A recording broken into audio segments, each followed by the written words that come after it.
السلام علیکم ورحمت الله وبرکاتو. خوږو دوستانو، هیله مند یم چې روغ جوړ او تازه به یاست. زه نورالدین علمدوست یم چې د مشال کورس د انګلیسي ژبې د زده کړې په موخه د درېیمې برخې درس ته به ادامه ورکوو. تاسو هم را سره اوسئ. هیله مند یم چې د دوهمې برخې درس مو په صحیح ډول نوټ او حافظې ته سپارلی وي. نو خوږو دوستانو، دا د سنټنسز پارت یا د جملو برخې ته راورسېدو. تاسو هم قلم او کتابچه اماده کړئ چې لومړی د سنټنسز پارت یا د جملو برخه تلفظ او معنا کوو. را سره ملتیا وکوئ. نو خوږو دوستانو، د سنټنسز پارت یا د جملو په اوله برخه کې اولې جملې ته ځیر شئ. د اولې جملې تلفظ به څنګه کوو؟ You must come on time. تلفظ یې څنګه کوو؟ You must come on time. په پښتو کې معنا څنګه ده؟ تاسو باید په وخت راشئ. You must come on time. تاسو باید په وخت راشئ. تلفظ یو ځل بیا تکراروو. You must come on time. تاسو باید په وخت راشئ. له اولې جملې نه تیریږو، راځو دوهمې جملې ته. د دوهمې جملې تلفظ به څنګه کوو؟ It's our own products. تلفظ به څنګه کوو؟ It's our own products. په پښتو کې معنا دا زموږ خپل تولیدات دي. It's our own products. دا زموږ خپل تولیدات دي. تلفظ یو ځل بیا تکراروو. It's our own products. دا زموږ خپل تولیدات دي. له دوهمې جملې نه هم تیریږو، راځو درېیمې جملې ته. د درېیمې جملې تلفظ به څنګه کوو؟ Is there any surprise to me? تلفظ یې څنګه کوو؟ Is there any surprise to me? په پښتو کې معنا څنګه ده؟ ما ته کوم خدمت شته؟ Is there any surprise to me? په پښتو کې معنا څنګه ده؟ ما ته کوم خدمت شته؟ تلفظ یو ځل بیا تکراروو. Is there any surprise to me? ما ته کوم خدمت شته؟ له درېیمې جملې نه هم تیریږو، راځو څلورمې جملې ته. د څلورمې جملې تلفظ به څنګه کوو؟ You made me sad. تلفظ یې څنګه کوو؟ You made me sad. زه دې خفه کړم.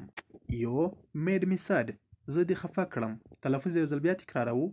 You made me sad. زه دې خفه کړم. له څلورمې جملې نه هم تیریږو، راځو پنځمې یا د پای جملې ته. د پنځمې جملې تلفظ به څنګه کوو؟ Who the hell are you? تلفظ یې څنګه کوو؟ Who the hell are you? په پښتو کې معنا ته لا څوک یې؟ Who the hell are you? ته لا څوک یې؟ تلفظ یو ځل بیا تکراروو. Who the hell are you? ته لا څوک یې؟ نو خوږو دوستانو، د سنټنسز پارت یا د جملو اوله برخه مو تلفظ او معنا کړه. ځو د جملو دوهمې برخې ته را سره ملتیا وکوئ. نو خوږو دوستانو، د سنټنسز پارت یا د جملو دوهمې برخې ته هم ښه راغلاست درته وایم. راځو د جملو په دوهمه برخه کې اولې جملې ته ځیر شئ. د اولې جملې تلفظ به څنګه کوو؟ Let's push the car. تلفظ یې څنګه کوو؟ Let's push the car. په پښتو کې معنا راځه چې موټر ټیله کړو.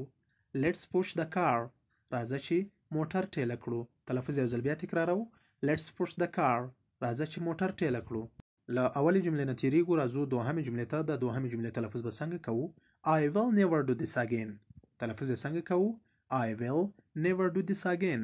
په پښتو کې معنا څنګه کوو؟ بیا به هیڅ کله داسې ونه کړم. I will never do this again. بیا به هیڅ کله داسې ونه کړم. تلفظ یو ځل بیا تکراروو. I will never do this again. بیا به هیڅ کله داسې ونه کړم. له دوهمې جملې نه هم تیریږو، راځو درېیمې جملې ته. د درېیمې جملې تلفظ به څنګه کوو؟ Are you free now? تلفظ یې څنګه کوو؟ Are you free now? په پښتو کې معنا څنګه ده؟ آیا اوس بیکاره یې؟ Are you free now? آیا اوس بیکاره یې؟ تلفظ یو ځل بیا تکراروو. Are you free now? آیا اوس بیکاره یې؟ له درېیمې جملې نه هم تیریږو، راځو څلورمې جملې ته. د څلورمې جملې تلفظ به څنګه کوو؟ How tall are you? تلفظ به څنګه کوو؟ How tall are you? په پښتو کې معنا څومره قد لرې؟ How tall are you? څومره قد لرې؟ تلفظ یو ځل بیا تکراروو. How tall are you? څومره قد لرې؟ له څلورمې جملې نه هم تیریږو، راځو پنځمې یا د پای جملې ته. د پنځمې جملې تلفظ به څنګه کوو؟ Tie your buttons. تلفظ به څنګه کوو؟ Tie your buttons. په پښتو کې معنا تڼۍ دې وتړه. Tie your buttons. تڼۍ دې وتړه. تلفظ یو ځل بیا تکراروو. Tie your buttons. تڼۍ دې وتړه. نو خوږو دوستانو، د سنټنسز پارت یا د جملو دوهمه برخه مو هم تلفظ او معنا کړه. اوس د درس په جریان کې د ورډز پارت یا د لغتونو برخې ته ځو. ملتیا مو وکوئ.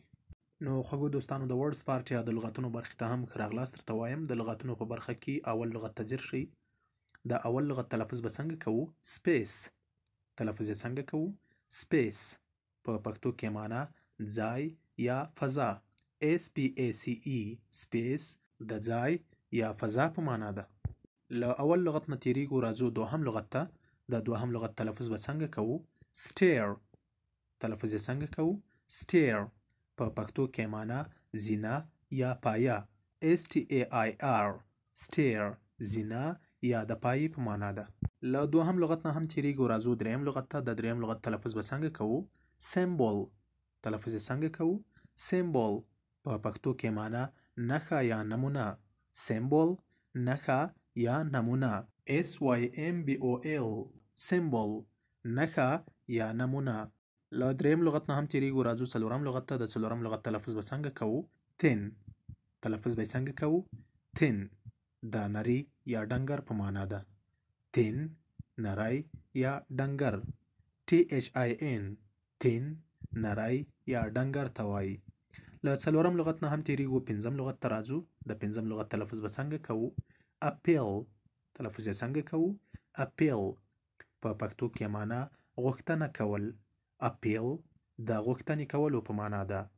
APPEAL اپیل د غوښتنې کولو په معنا ده. نو خوږو دوستانو د ورډز پارت اول لاین مو تلفظ او معنا کړ. ځو د ورډز پارت دوهم لاین ته. د ورډز پارت په دوهم لاین کې اول لغت ته ځیر شئ. د اول لغت تلفظ به څنګه کوو؟ borrow. تلفظ یې څنګه کوو؟ borrow. په پور اخیستل. borrow په پور اخیستلو ته وایي. BORROW borrow په پور اخیستل. په دوهم لاین کې له اول لغت نه تیریږو. راځو دوهم لغت ته. د دوهم لغت تلفظ به څنګه کوو؟ client. تلفظ یې څنګه کوو؟ client. په پښتو کې معنا مشتری یا اخیستونکی. client مشتری ته وایي. CLIENT client مشتری. له دوهم لغت نه هم تیریږو. په دوهم لاین کې راځو دریم لغت ته. د دریم لغت تلفظ به څنګه کوو؟ dull. DULL dull. dull لټ یا ټمبل ته وایي. dull د لټ یا ټمبل په معنا ده. په دوهم لاین کې له دریم لغت نه تیریږو. راځو څلورم لغت ته. د څلورم لغت تلفظ به څنګه کوو؟ fair. تلفظ یې څنګه کوو؟ fair. په پښتو کې معنا کرایه. FARE fair د کرایې په معنا ده. په دوهم لاین کې له څلورم لغت نه هم تیریږو. راځو پنځم لغت ته. د پنځم لغت تلفظ به څنګه کوو؟ former. تلفظ یې څنګه کوو؟ former. په پښتو کې معنا څنګه کوو؟ لرغونی یا پخوانی. FORMER former لرغونی یا پخوانی. نو خوږو دوستانو د ورډز پارت یا د لغاتونو برخه هم په همدې ځای پای ته رسوو. خدای دې وکړي چې په تلفظ او معنا یې پوه شوي یاست. اوس د درس په جریان کې درېیمې برخې ته ځو چې د ګرامر پارت یا ګرامر برخه ده. راسره پاتې شئ. نو خوږو دوستانو د ګرامر پارت یا ګرامر برخې ته هم ښه راغلاست درته وایم. د ګرامر په برخه کې نن څه تعریفوو؟ الفبا یا الفابet. لومړی په انګلیسي ژبه کې تعریف کوو. Alphabet, a set of letters arranged in order for forming words is called alphabet. تلفظ یې څنګه کوو؟ Alphabet, a set of letters arranged in order for forming words is called alphabet. په پښتو کې معنا الفبا د تورو مجموعه چې د کلمو د جوړولو لپاره په کار وړل کیږي الفبا بلل کیږي. تلفظ یو ځل بیا تکراروو. Alphabet, a set of letters arranged in order for forming words is called alphabet. په پښتو کې معنا څنګه ده؟ الفبا د تورو مجموعه چې د کلمو د جوړولو لپاره په کار وړل کیږي الفبا بلل کیږي.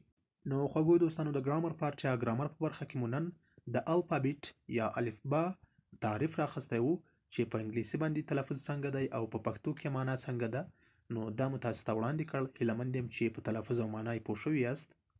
دا چې د ګرامر په برخه کې نورې کومې خوندورې موضوعګانې مخته راځي په نورو درسي ویډیوګانو کې بیا تاسو ته وړاندې کوو انشاءالله. نو خوږو دوستانو د ګرامر پارت یا ګرامر برخه په همدې ځای پای ته رسوو.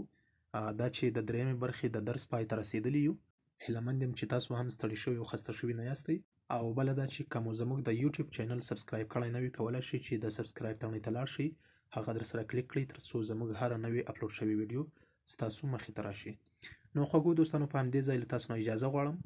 تاسو چې هر چیرته یاست لوی الله جل جلاله ته مو سپارم. خوشحال، کامیاب او سرلوړي اوسئ.